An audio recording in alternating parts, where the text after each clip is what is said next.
E-government and e-public services are becoming more and more a daily reality. But massive discrepancies in the level of advance exist between member states. Interoperability aims to resolve that. It is a series of ICT-based tools allowing governments and public administrations to communicate and exchange information more effectively, and with it, to better serve businesses and citizens. Carlos Zorrinho, Portuguese Socialist MEP in charge of the file for Parliament, explains more. Carlos Zorrinho, many thanks indeed for joining us. Before we turn to our questions from experts in this field, perhaps you could just tell us first of all what is interoperability and what are the advantages to public administrations and the public sector? I think all people understand that to have better public services is very, very important. But you have some constraints in budget, and you need to be efficient in the way we deliver these services. So what means interoperability is to put public administrations talking between between these administrations, and exchange the best practices, and don't duplicate data, don't duplicate procedures, don't duplicate algorithms and forms to solve questions. Let's turn to our first question. Okay. The new public procurement directives turns e-procurement mandatory in 2018. Yes. Implementing interoperability in the pre-award would automatically generate a huge network with 10,000 contracting authorities, launching tender opportunities, cross-border opportunities, involving more small and medium-sized companies in a completely transparent process. Isn't this an exciting way to stimulate the single market? Yes, it's really a very exciting way, and this is a very interesting question. I don't want to create false expectations, because I think you can think that the HISA program is the first legislative decision of the new digital single market. But to answer all these questions, you need the digital union, you need the digital single market. Here's our next question here. The UK CCIO movement believe that every citizen has a right in a digital age to have their important healthcare information delivered to the point of need whenever and wherever they are. When will we be able to expect the same level of interoperability that banking has in the healthcare industry in Europe? This is really the concrete example of a question that will be answered during all the debate about the digital single market.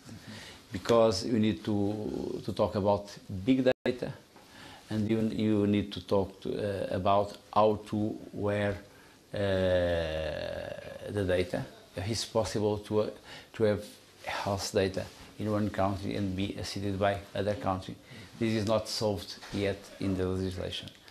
But I think that in the future we need to achieve a good compromise between privacy protection and better service for people. Okay, question number 3, which is more about the building blocks. Do you think it would be possible in the near future to share data between European public administrations via an open source tool or in the same format, like for instance .csv?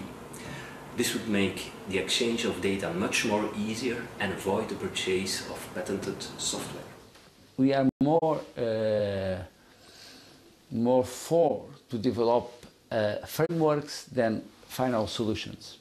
Because if you have frameworks, common frameworks, you can after develop multiple solutions, or you can bring solutions developed in the past and readapt these solutions, and to put as a Lego different solutions in different countries under the same platform to create a very interesting building for Europe, a very interesting public administration infrastructure.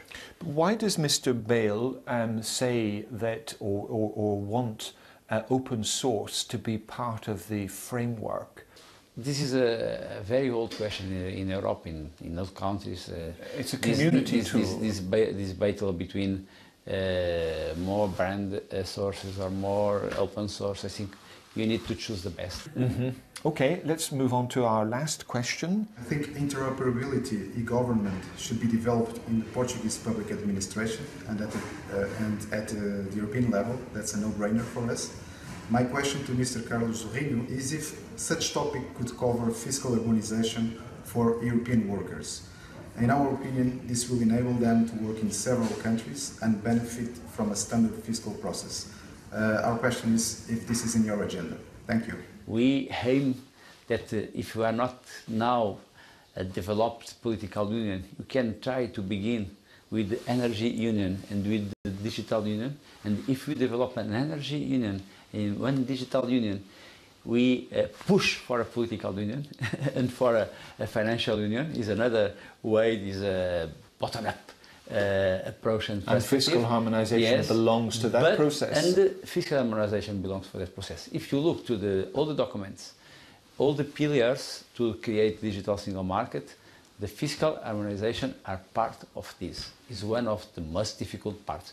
But one more time, the ISA report is only the first step, and don't solve these questions. Okay, Carlos Zorrinho, thank you very much indeed. I appreciate for steering through a complex issue. Thank you very much indeed. Thank you. Eu pretendo que sejam priorizados.